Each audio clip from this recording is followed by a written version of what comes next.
요한복음 1장 12절부터 14절까지 말씀을 통해서 자녀의 권세로 말씀을 따르라라는 제목의 말씀으로 오늘 본문의 말씀을 함께 사모하겠습니다. 예수가 그리스도이심을 믿고 예수를 따르는 사람, 이 사람을 성경에는 제자라고 합니다. 제자라는 말이 성경에 많이 기록되어 있고 사용을 합니다. 근데 오늘날은 제자라는 말보다는 그리스도인, 이제 크리스찬 해서 그리스도인이라는 말을 많이 사용들을 하죠. 그럼 이 제자라는 말하고 크리스찬, 그리스도인이라고 하는 이 말의 차이가 있다면 그게 뭘까? 제자라는 말은 성경에 예수께서 줄겨 사용하신 말이에요. 제자, 가서 제자 삼아라. 땅끝까지 이르러 내가 너희와 함께하리라 하셨죠. 성경의 많은 곳에서 이 제자라는 말을 사용하고 있는데 그리스도인, 크리스찬이라는 이 말은 성경을 보면요, 그리스도인이라는 이 말이 성경에 딱 3군데 나옵니다. 딱 3군데 나와요. 많이 나올 것 같은데 3군데 나와요. 그리스도인이라고 하는 것은 이제 그 예수님 이후에 공생이 끝난 그 이후에 생겨난 말이에요. 3군데가 나오는데 그나마 2곳은 그리스도인이 아닌 비기독교인, 비그리스도인들이 예수 믿는 사람들을 향하여 그리스도인이라고 지칭하는데 2군데서 쓰였어요. 그나마 이제 하나는 3군데 중에 하나는 이제 베드로가 딱 한 번 사용합니다. 이 그리스도인이라고 하는 이 용어는 수리아 안디옥 교회에서 처음으로 사용하게 됐는데 바울과 바나바가 수리아 안디옥에 가서 제자들에게 말씀을 가르치고 예수 그리스도를 증언하는 이 가르침을 받고 있는 그 제자들의 모습을 비기독교인들이, 예수 안 믿는 비기독교인들이 제자들의 그 믿는 모습을 보고 비기독교인들도 인정할 만큼 말씀을 듣고 따르는 저들의 모습을 보고 예수 믿는 사람이다, 예수께 속한 사람이다 라고 하는 그 말을, 그 신분을 인정해 줄 만큼 예수 그리스도에게 속한 사람들이라고 하는 비기독교인들이 인정해 줄 만큼의 그리스도인이라고 하는 거예요. 그렇게 그리스도인이란 말이 생겨났고 그 수리아 안디옥 교회에서부터 지금까지 당신 종교가 뭡니까? 이제 그러면 크리스찬입니다. 예수 믿습니다. 크리스찬입니다. 하고 말하는 오늘날까지 그리스도인이라고 하는 말이 쓰여지고 있습니다. 여러분, 비기독교인들이 예수쟁이라는 말을 할 때가 있어요. 그죠? 저도 예수 안 믿을 때는 예수쟁이들 그랬어요. 그 예수쟁이라고 하는 이 말은 듣는 사람의 느낌에는 좀 조소가 섞여 있죠. 기분이 별로 안 좋게 들린단 말이에요. 이렇게 좀 왠지 깎아내리는 소리 같고. 그렇지만 믿고 따르는 제자들의 모습을 보고 이 그리스도인, 예수쟁이들 하는 이 말은 예수 믿고 그 말씀대로 따르는 그 제자들을 보고 비기독교인들이 그 사람들의 눈에 그만큼 정확하게 예수쟁이구나 하고 구분할 수 있을 만큼 예수 따르는 사람들이라는 그 말로 수식하는 용어죠. 예수쟁이 하는 것이. 예를 들어서 아유 예수쟁이들은 진짜 못 말려. 예수쟁이들 정말 못 말려 하는 말을 한다면 그건 부정적으로 들을 것이 아니라 예수 믿는 사람들은 타협이 없다는 거죠. 예수 믿는 사람들은 대충 하는 게 없다라고 하는 거죠. 그리스도인이라고 하는 이 말은 비기독교인들이 볼 때 예수 그리스도를 영접한 사람이라고 해서 그리스도인이라고 합니다. 쉽게 말해서 이 그리스도인, 크리스티아노스라고 하는 이 그리스도인이란 말은 누가 봐도 예수 믿는 사람이 보든 예수 안 믿는 사람이 보든 기독교인이 보든 비기독교인들이 보든 저 사람 예수 안에 거하는 사람이구나. 저 사람 예수 안에 속한 사람이구나. 저 사람 예수 안에 사는 사람이구나 라는 말이 바로 그리스도인입니다. 처음엔 이 말이 세상 사람들이 한 얘기예요. 예수 안에 속한 사람, 예수 따라다니는 사람, 예수쟁이들. 그래서 그리스도인, 그리스도 안에 속한 사람. 세상 사람들이 지칭했던 말이에요. 예수를 영접한 사람, 예수의 부름을 받은 사람, 그리스도인, 제자, 여러 수식어들이 있습니다. 같은 의미를 뜻하고 있지만 오늘 저는 우리가 예수를 영접한다, 이 영접이란 말을 우리가 예수를 영접한다라는 말보다는 예수께서 우리를 영접해 주셨다라는 말을 저는 좋아합니다. 여러분 영접은요, 내가 예수를 믿어드리는 것으로 내 집에 주님을 영접해서 주님 들어오세요. 영접해서 내 집에 들어와 계신다라는 그 정도로 이해하면 안 됩니다. 영접은 그보다 더 깊은 의미가 있어요. 그것은 부족하다는 얘기예요. 영접은 내가 예수를 만나고 예수 안으로 들어가는 거예요. 그분을 내 집으로 모시는 게 아니라 내가 들어가는 거예요. 내가 예수 안에 들어가 예수 안에 거하는 사람, 예수 속에 거하는 사람이다라고 하는 이 자리까지 가야지 우리가 영접이라고 하는 거예요. 누가복음 7장에요. 한 바리새인이 예수님을 자기 집으로 초청합니다. 자기 집으로 예수님을 들어오라고 그래요. 예수님 우리 밥이나 한 끼 드시죠? 하고 예수님을 초청합니다. 예수께서 바리새인의 집으로 들어가요. 그에게 들어갑니다. 그리고 거기 앉으셔서 식사를 하십니다. 주님을 자기 집으로 초대는 했지만 예수께서 그 바리새인에게 뭐라고 합니까?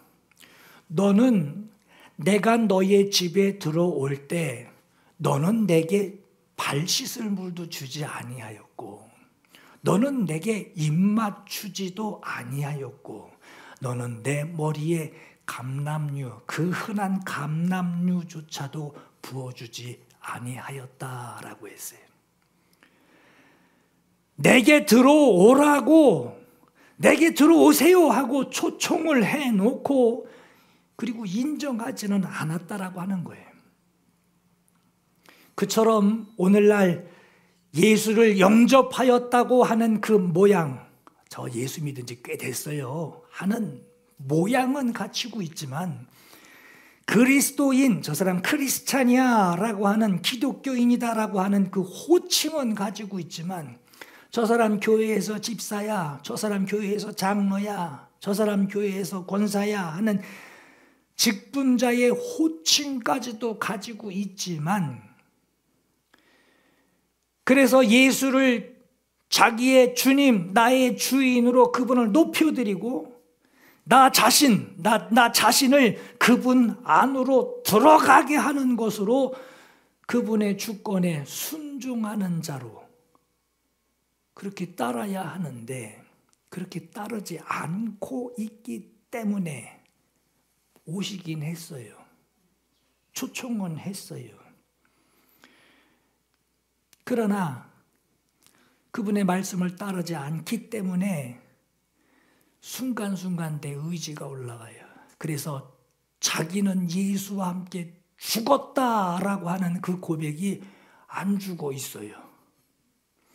자기는 예수와 함께 죽은 자요, 예수와 함께 살아난 자다라고 하는 이 사실을 받아들이긴 했는데 따르지 않고 순종하지 않고 있기 때문에 그 사실을 인정하지 못하고 있는 겁니다. 자, 무슨 차이가 있느냐? 두 가지예요. 주님을 내 집에 들어오시게 하는 거 하나하고 내가 주님 안으로 들어가는 것 이 하나, 이 두 가지의 차이는 너무 큽니다. 똑같은 영접 같은데 영접이 아니에요. 여러분 사시는 집에 누가 와가지고 서랍도 열어보고 장롱도 열어보고 뭐 보석함도 열어보고 이것도 열어보고 저것도 뒤져보고 그러면 난리가 날 거예요. 그렇죠? 이불장 열어봤는데 이불이 훅 쏟아지고 말이에요. 예수께서 내 집에 들어오셔서 서랍도 열어보시고 장롱문도 열어보시고 이것도 열어보려고 그러는데 막 달려가서 그러죠. 여긴 열어보면 안 돼요. 여기는 오시면 안 돼요. 이것저것 막 가리기 바쁘고 숨기기 바쁘다면 주님이 오시긴 했는데 너무 바쁜 거예요. 가릴 게 많아서. 주님 안으로 들어간다라고 하는 것은 뭐냐? 주님이 내 집에 들어오실 때는 막 가리기 바쁜데 내가 주님께 들어간다라고 하는 것은 뭔 의미냐? 여러분 홀랑 벗는 거예요. 홀랑 벗고 주님 집으로 들어가는 거예요. 가진 거 다 내려놓고 주님 제가 이것 좀 보탬이 되고 싶어서 갖고 왔습니다. 그거 다 내려놓고 주님이 계신 집으로 들어가서 거기서 주시는 옷 입고 거기서 주시는 음식 먹고 거기서 주시는 도구들을 쓰고 거기서 주시는 유용한 것들을 내가 거기서 받아 쓰는 거예요. 여러분 주님 집으로 들어가는 것과 주님을 내게 모셔오는 거 똑같은 영접 같은데 너무 다릅니다. 마치 아이를 잉태하는 것과 같습니다. 잉태가 뭡니까? 어머니가 내 안에 들어와서 나의 어머니가 된 게 아니죠. 내가 어머니의 태중에 들어있는 것으로 그분은 나의 어머니가 되는 것처럼 예수 그리스도 밖에서 예수를 초청해 드리는 것이 아니라 예수 그리스도 안에 내가 들어가는 거예요. 내가 들어가 그분의 주권, 그분의 영향, 그분의 공급을 받으며 주님을 따르는 사람이 바로 하나님의 자녀이고 제자입니다. 주님 자기 집으로 초청한 사람들은 많아요. 참 많습니다. 그런데 내가 주님 집으로 들어간 사람은 그리 많지 않아요. 그래서 예수께서 이르시기를 사람이 거듭나지 아니하면 하나님 나라를 볼 수 없느니라 했어요. 거듭남이라고 하는 이 말을 니고데모가 그 말씀을 듣고 아니 밖에 있는 자가 어떻게 엄마 뱃속으로 들어갑니까? 하고 묻습니다. 불가능하다라고 하는 거죠. 거듭남은 불가능합니다 하고 얘기를 해요. 뭔 얘기냐? 내 상황에 맞춰서 내 집에 주님이 오셔야 하는데 내 상황에 맞춰서 오늘은 안 되겠습니다. 오늘은 참 저기 다른 일이 있어서 주님 못 모시고요.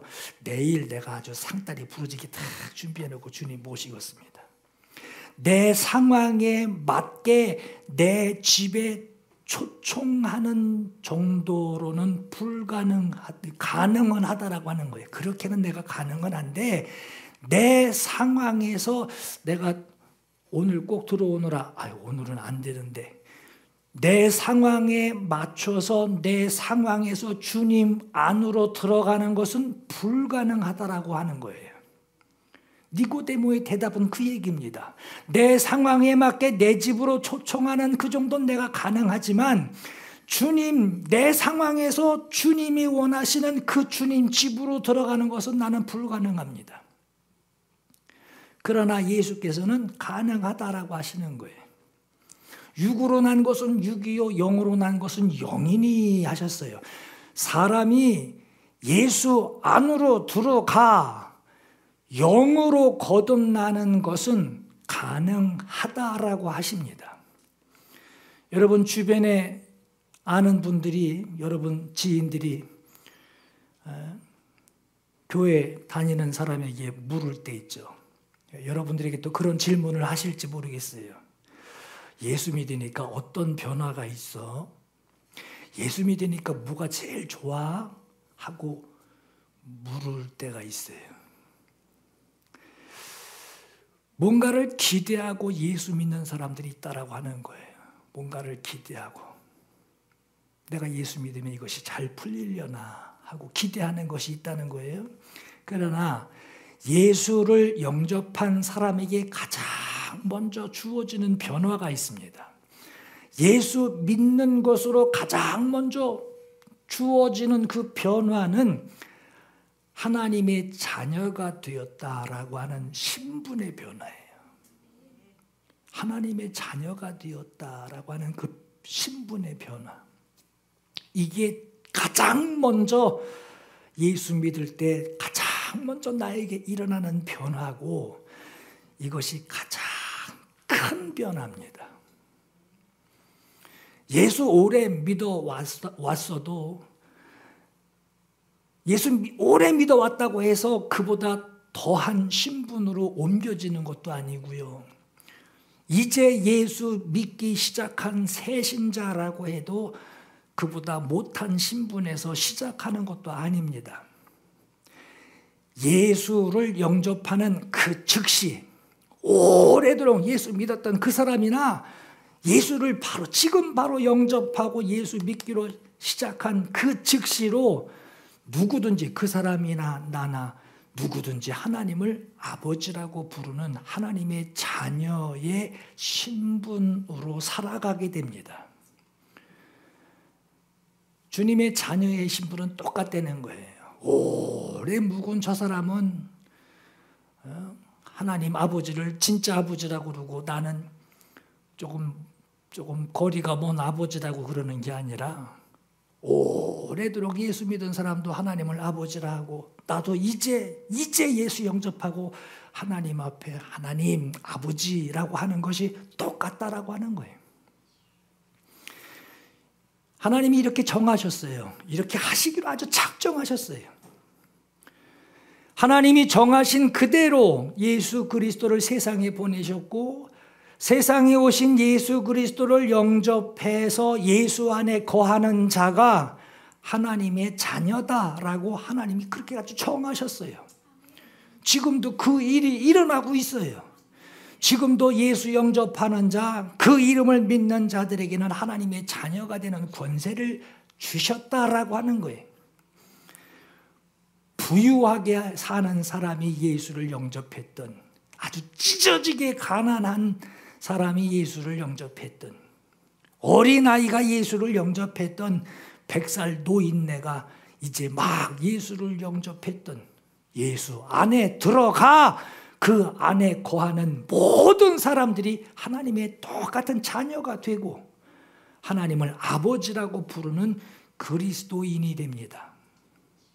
그리스도인이란 예수 안에 거하는, 예수 안에 들어가 그에게 속한 사람이다라고 하는 것이 바로 그리스도인이에요.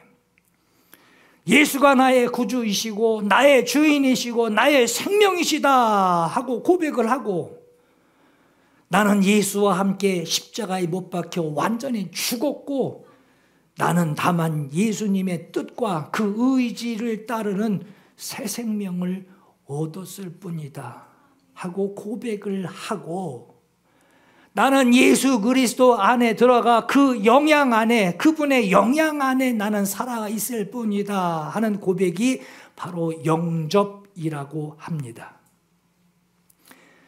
그래서 오늘 본문의 12절에 영접하는 자, 곧 그 이름을 믿는 자들에게는 하나님의 자녀가 되는 권세를 주셨으니 한 거예요. 자녀가 되는 권세는 뭘 말할까요? 자녀가 되는 권세. 여러분, 아기는 태중에 있기만 하면 자녀입니다. 그렇죠? 태중에 있기만 하면 자녀예요. 자녀가 되는 권세라고 하니까 뱃속에서 10달 동안 이쁜 짓 해야지 자녀된 권세 주고 자녀로 불러주겠다는 그런 의미가 아니에요. 자녀가 되는 권세를 주셨다라고 하는 것은 또 출산 이후에 뭐 시험을 보고 자격증을 받아야 그때 가서 자녀가 된다라는 것이 아닙니다. 금식하고 기도하고 권세를 또 받아야 하는, 또 받아내야 하는 어떤 권세를 말하는 게 아니에요. 태중에 들어 있기만 하면 자녀라고 불리는 권세, 자녀라고 불리는 허가증, 자녀라고 불리는 하나님의 인정을 가지고 있다라고 하는 거예요. 여러분들 집에 자녀들도 임신하고 자녀로 태어난 후에 갓난 아이의 시기가 있고, 또 조금 더 자라서 청년의 그런 시기가 있고, 또 영향력을 끼칠 만한 어딘가 힘을 발휘할 만한 장년이 된 자녀들도 있을 거예요. 철없는 어린아이 때에 그 자녀의 모습이 있고, 성장해서 영향력을 발휘하는 때에 자녀의 모습이 있습니다. 모두 다 자녀입니다. 모두 다 자녀예요. 하나님의 자녀가 되었다는 것도 마찬가지예요. 생긴 모양이 어떻게 생겼든, 자라온 환경 배경이 어떻든 예수 안에 들어와 있는 그 사람은 모두 하나님의 자녀라고 하는 거예요. 예수 안에 들어와 있기 때문에 무조건 뭐 따질 것도 없이 무조건 자녀라고 부를 수 있습니다. 그러나 무조건 자녀이기는 하지만 자녀들도 조금씩 다르죠. 조금씩 달라요. 어린 아이에게서 참 믿음직스럽고 어른스러운 모습을 보기도 하고요. 다 자란 장년, 청년들에게 어린 아이 같은 모습을 보기도 합니다. 예수 안에 들어온 모든 사람이 하나님의 자녀가 되었어도 장성한 믿음을 가진 자녀와 어린 아이와 같은 믿음을 가진 자녀로 구분이 됩니다. 그렇게 나뉘어지는 그 기준이 뭐냐? 말씀을 따라 순종하는 것이 자원해서 순종하는 것이냐, 아니면 억지로 순종할 수밖에 없는 것이냐 하는 것으로 구분이 돼요. 순종은 하는데 구분이 된단 말이에요. 아버지가 말하니 순종은 하는데 자원해서 순종하는 것과 억지로 시키니까 억지로 순종할 수밖에 없는 것이냐, 이 둘로 나뉩니다. 말하는 것이 어린아이와 같고 깨닫는 것이 어린아이와 같고 생각하는 것이 어린아이와 같다가 장성한 사람이 되어서는 그 어린아이의 일을 버렸노라 라고 말씀해요. 젖을 먹는 자마다 어린아이니 의의 말씀을 경험하지 못한 자요 했어요. 여러분, 젖만 물려서 먹는 그 어린아이는 한 가지 맛밖에 몰라요. 그 아이에게 아유 이쁘다, 참 사랑한다, 어쩜 똥도 이렇게 이쁘니, 이런 말 해주면 참 좋아해요. 이건 잘못된 거야. 그렇게 하면 문제 생긴다. 인내하고, 지금 힘들지만 인내하고 참아내고 그래야 성장한다라는 이런 말은 들을 줄 몰라요. 이게 어린아이예요. 그래서 디모데후서 3장 16절에 모든 성경은 하나님의 감동으로 된 것으로 교훈과 책망과 바르게 함과 의로 교육하기에 유익하니 이는 하나님의 사람으로 온전하게 하며 모든 선한 일을 행할 능력, 그 능력을 갖추게 하려 함이라 라고 해요. 예수 안에 들어온 사람, 그 모두에게 하나님의 자녀가 되는 권세가 주어집니다. 주어졌다 해도 둘로 나뉜단 말이에요. 말씀을 따르는 것, 아버지의 말씀이니 따르긴 해야겠는데 말씀을 따르는 것에 억지로 하는 자가 있고 자원함으로 하는 자 중에 둘 다 자녀이지만 누구에게, 이 둘 중에 누구에게 자녀라고 하는 증거가 확실히 나타날 거예요. 둘 다 자녀예요. 그러나 둘 중에 누구에게 자녀다라고 하는 그 증거가 더 확실히 나타날까요? 마태복음 21장 28절에 어떤 사람에게 두 아들이 있는데 맏아들에게 가서 이르되 예 오늘 포도원에 가서 일해라 하니 대답하되 아버지 가겠나이다 하더니 가지 아니하고 둘째 아들에게 가서 또 그와 같이 말하니 대답하여 이르되 실소이다 하였다가 그 후에 뉘우치고 갔으니 둘 중에 누가 아버지 뜻대로 하였느냐? 예수께서 물으세요. 누가 아버지 뜻대로 하였느냐? 누가 아버지의 뜻대로 하였느냐? 둘 다 자녀예요. 누가 너의 아버지가 하라는 대로 순종했느냐? 억지로 행하는 자는 가다가 돌아서게 돼 있습니다. 자원함으로 행하는 사람은 돌이키는 것으로 말씀하신 그 뜻대로 반드시 행하게 돼 있어요. 여러분, 새해를 맞아서 오늘 우리 모두는 다시 한번 믿음으로 살아가기 위해 출발선에서 트랙을 경주하는 경주자로 우리 모두 서 있어요. 이 경주는 새해에 우리에게 주어지는 여러분들의 환경과의 경주가 아닙니다. 여러분 이거 잘 이해하세요. 여러분들은 환경하고 싸우는 사람들이 아닙니다. 그 환경하고 경기하는 것이 아닙니다. 이미 환경은 정해져 있어요. 등번호 1번, 2번, 3번, 4번이 똑같은 환경에서 경주를 합니다. 환경하고 경주하는 거 아닙니다. 새해에 주어지는 우리의 경주는 환경과의 경주가 아니라 환경에서 자기 자신과의 경주를 하는 거예요. 왜 이렇게 말할 수 있느냐? 오늘 우리 모두는 하나님의 자녀라고 하는 번호를 달고 있어요. 오늘 저와 여러분은 하나님의 자녀라고 하는 등번호를 달고 자녀라고 하는 이 영적 신분을 가지고 출발하는 겁니다. 모든 주권을 결정하는 영적 전쟁, 이미 2000년 전에 예수께서 십자가에서 무덤에서 승리하셨다고 우리가 말씀을 들었죠.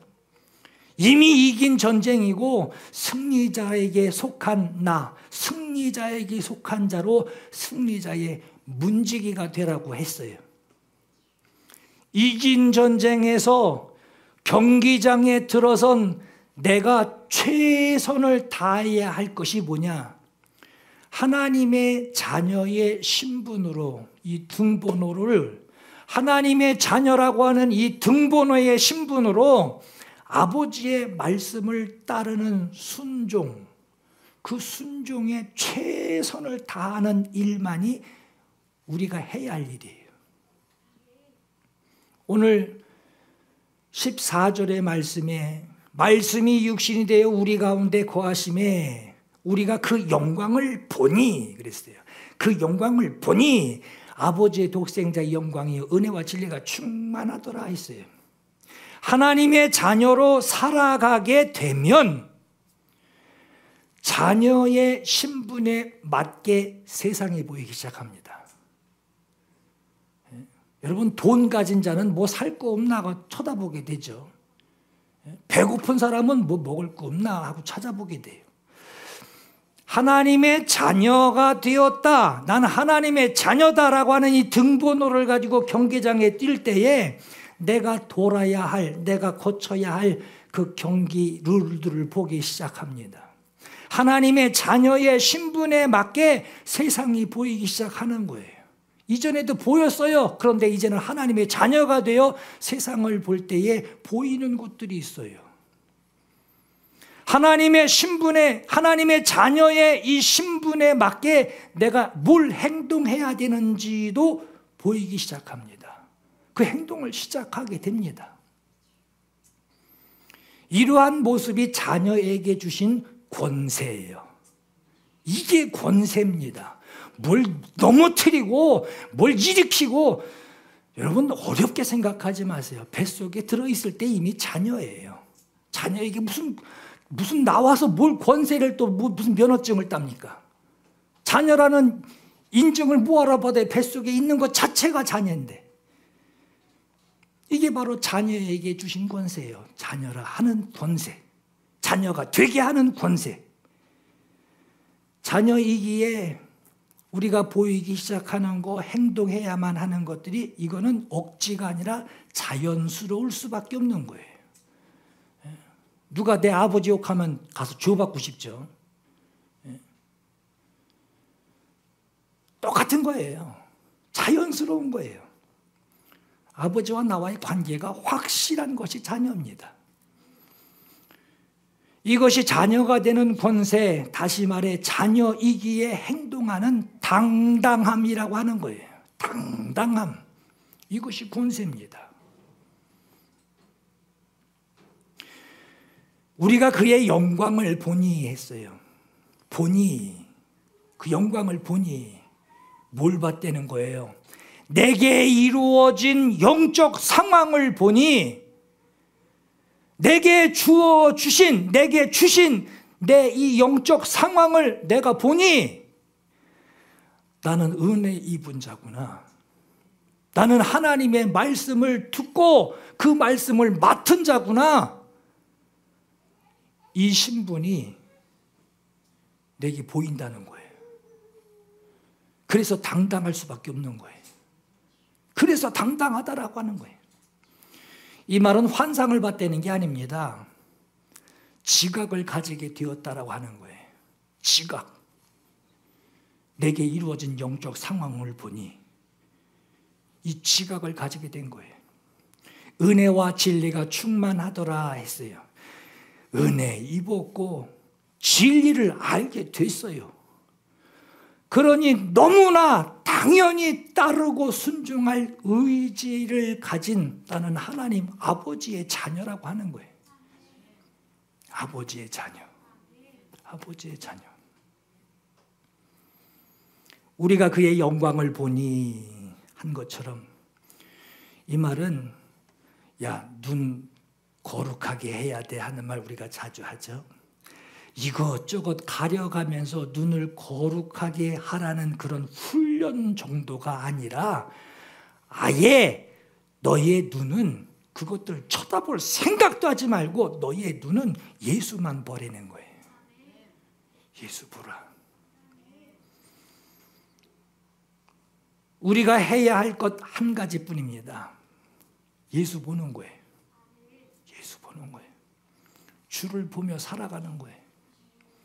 그렇게 될 때 말하는 거, 깨닫는 거, 생각하는 거, 이게 당당해지고 분명해집니다. 영접한 자가 자기의 신분이 어느 정도의 권세를 가지고 있는지 이걸 확증하는 것은 내가 자녀의 권세가 있다고 하는데 내가 예수를 영접하고 자녀의 권세가 자녀라고 하는 것이 나라고 하는데 이게 어느 정도의 권세를 가지고 있는지 확증을 한다. 이 방법은 내 생활에서 내가 주님을 얼마나 인정하고 있느냐, 내 생활에서 내가 어느 정도로 주님을 의식하고 사느냐, 그만큼 나타납니다. 고린도후서 13장 5절에 너희는 믿음 안에 있는가 너희 자신을 시험하고 너희 자신을 확증하라. 그렇게 말씀했죠. 어디 가서 인정받으라는 것이 아니라 너의 생활에서 주의 뜻에 순종하고 사는지 네가 네 생활을 네가 보라는 거예요. 어디 가서 기도받고 넌 대단한 하나님의 능력의 딸이다, 넌 대단한 하나님의 능력의 아들이다, 사역자다, 별소리를 다 들어도 네가 믿음 안에 있는가 너 자신을 시험하고 너 자신을 확증해라. 네가 어디 가서 인정받으라고 하는 것이 아니라 너의 생활에서 네 모습을 보라는 거예요. 주님의 뜻대로 네가 순종하고 지금 이 말을 하고 있고 이것을 깨닫고 있고 이것을 생각하고 이것을 행동하고 있는지 너의 생활을 네가 보라는 거예요. 여러분, 여러분의 시작, 2022년도의 여러분의 시작을 주님을 바라보시는 것으로 시작하시기를 축복합니다. 이제부터라도 보시라는 거예요. 이제부터라도. 아유, 내가 그동안 얼마나 허무하게 살았는지요. 그러나 이제부터 보라는 거예요. 이제부터. 어제 잠시 나갔는데 도로에 차가 왜 이렇게 많은지, 뭔 날이 오늘 그랬는데 해 뜨는 거 보려고 모인 사람들이, 객지 사람들이 그렇게 많았어요. 여러분, 떠오르는 그 해 보면서 동해 사람들은 웃을 거예요. 저거 어제도 뜨고 그저께도 뜨고 저거 일출하는 거 저거 제대로 보는 거. 저는 동해 와가지고요, 해 제대로 뜨는 거 손가락으로 꼽을 정도로 몇 번 못 봤어요. 저기 등대 그 위에서 살 때도 해가 좀 잘 보입니까? 해 뜨는 게. 근데 제대로 본 적이 한 번도 없어요. 시간이 없어 못 본 게 아니라 해 뜰 때쯤 되면 날이 얼마나 흐린지, 해가 무슨 뭐 이렇게 뿌옇다 갑자기 환해지고 그래요. 그게 해 뜨는 거예요. 1년에 한 번 제대로 볼까 말까 할 그 해돋이를 1월 1일 날 그 새벽에 와가지고 그거 보면서 그 사람들 뭐 생각하겠어요? 여러분, 해 뜨는 거 보면서 뭐 합니까? 자기 소원 빌죠. 자기 소원 말고 그 비는 거 말고 뭐 해볼 일이 뭐가 있어요? 우리는 우리 구주를 보고 그분의 뜻대로 살기를 위해서 주님을 바라보는, 주님을 선명하게 바라보는 그 의지가 있어야 돼요. 시작이라고 하는 것을 예수를 바라보는 것으로 시작하시기 바랍니다. 우리 주님은 우리에게 이러한 은혜로 2022년을 또 살도록 하셨어요. 골로새서 3장 15절 17절에 그리스도의 평강이 너희 마음을 주장하게 하라. 평안 얘기했죠. 어제도 평안. 그리스도의 평강이, 그리스도의 평안이 너의 마음을 주장하게 하라. 너희는 평강을 위하여 한 몸으로 평강을 위하여 부르심을 받았대요. 오늘 저와 여러분 평강을 위하여 부르심을 받았대요.